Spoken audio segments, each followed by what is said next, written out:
Hey guys, welcome back to the channel and to another Black Desert Online video. Real quick, if you're new to the channel, go ahead and hit that subscribe button, hit that little bell icon so you get notified whenever I post new videos, and go ahead and leave a comment if there's any topics that you want me to cover or any particular videos you guys would like to see.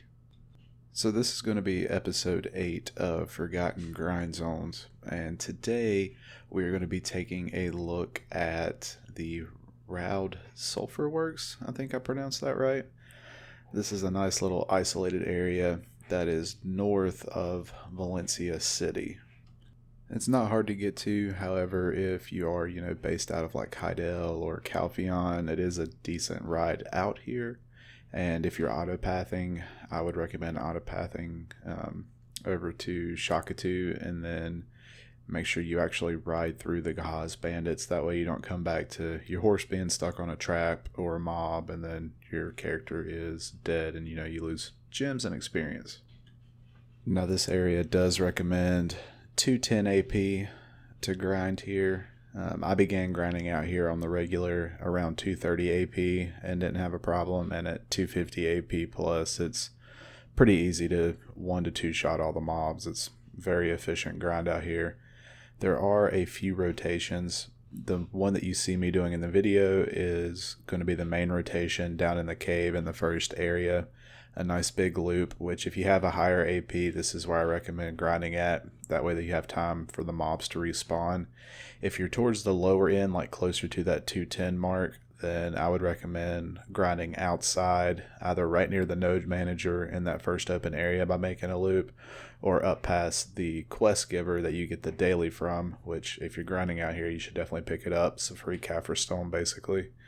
And keep going around to the backside, to the volcano side, and you can do a nice rotation out there if you're towards the lower end of the AP requirement.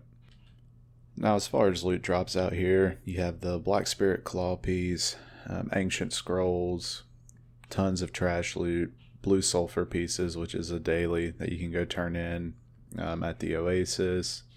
The Cecil's Necklace drops out here, Yona Fragments drop, Ancient Spirit Dust, Armor and Weapon Stones, Traveler's Map, Compass Parts. VMCs drop out here, as well as Spectre's Energy and Unknown Map pieces as well. Now the item drop does say that Craftsman's Clothes drop out here. I've grinded out here for several hours, in the 230 AP range, and then some a little bit more recently, and I have never seen that drop. Don't know if it does or not. If any of you guys have gotten that drop out here, be sure to leave that down in the comments, because I'm honestly not convinced that it does. In my opinion, the most valuable thing you're going to get out here is the Black Spirit Claw piece. And then also the Grave Robber does spawn out here, so you can get those golden backpacks, which I did get one of those as well. Make sure you guys remember to grab your Marnie stones if you're grinding out here. And if you go to grind down in the cave, you can take your mount and put it at the mouth of the cave, in between the last pack outside and the first pack in the cave, and they won't aggro on it, so that way you don't have to run as far to dump your trash loot off once you start getting overweight. Now if you're on the lower end of the requirements to grind out here, make sure you grind carefully, because these mobs do have knockbacks, stuns, and knockdowns, and they will gank you pretty good if you're not decently geared, so make sure you guys watch out for that. Now, I spent an hour out here. I did use a loot scroll. The node level is 0, and I did use my Agris Fever points as well while I was out here. And as far as loot goes, I got 40 mil in trash loot.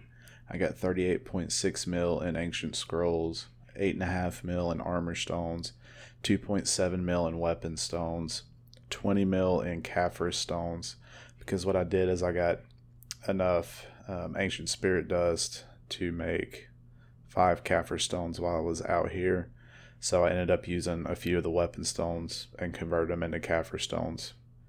I got 1 Black Spirit Claw piece for 24 mil, Compass Part for 3.9 mil, Golden Backpack from the Grave Robber, so that was 5 mil, and then I did get 2 Traveler's Maps, so that was another mil. So my grand total out here for 1 hour was 143.7 million silver. Now that number is going to fluctuate a little bit. Like a good chunk of that, was a Black Spirit claw piece. So if you don't get one of those, then I think about 120 to 125 mil is probably going to be more of an average for this grind zone, which is still not terrible, especially considering like no one ever comes out here, because it is a decent ride to get out here. And I think a lot of people forget about it. As a newer player, but especially right now with all the Oasis stuff still going on, you get, by the time you hit 56 with Asula's and the Oasis gear, you're sitting at 194 AP. So 210 AP is not that hard to achieve just by, working on some accessories or tech boss weapons.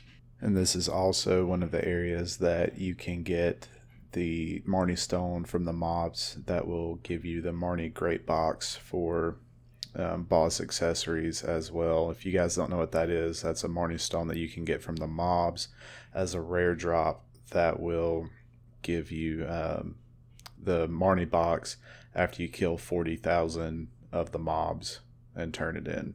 And these guys do also drop Traces of Chaos as well.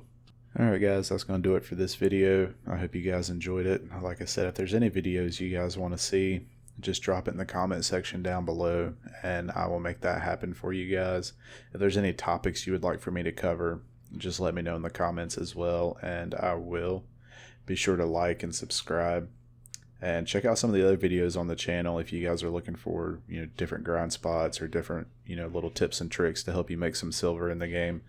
And I hope you guys have a great day.